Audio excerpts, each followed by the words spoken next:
ಏನಾಪುಂಡ ಇರೇಗ ಸುಟ್ಟಿದೆ ಬಾಳಬೇರು ಕಾಯೋರು ಇನ್ನು ಯಾರು ಕಣ್ಣಲ್ಲಿ ಇರುವ ನೀರು ಧುಮುಕಬೇಕು ಜೋರು. ಬಂಟ್ವಾಳ ತಾಲೂಕಿನ ಪೆರ್ನ ಎಂಬಲ್ಲಿದ್ದೇವೆ.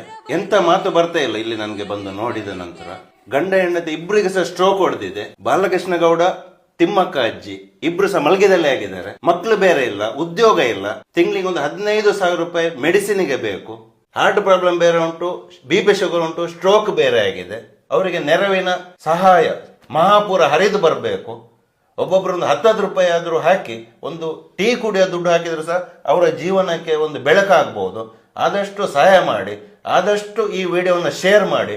ಯಾಕಂತ ಹೇಳಿದ್ರೆ ದುಡ್ಡು ಕೊಡ್ಲಿಕ್ಕೆ ಆಗದಿದ್ರೆ ಶೇರ್ ಮಾಡಿದ್ರೆ, ಈ ಶೇರ್ ಮಾಡಿ ಯಾರಾದ್ರೂ ಒಂದು ದಾನಿಗಳ ಕೈಗೆ ತಲುಪಿದ್ರೆ ದೊಡ್ಡ ಸಹಾಯ ಬರುವ ಚಾನ್ಸಸ್ ಇರ್ತದೆ. ಮಾತಾಡ್ಲಿಕ್ಕೆ ನಂಗೆ ಆಗ್ತಾ ಇಲ್ಲ ಇವರ ಪರಿಸ್ಥಿತಿ ನೋಡಿ. ಶೈನಿ ಹೇಳ್ತಾಳೆ, ಅವ್ರು ನೋಡಕ್ ತುಂಬಾ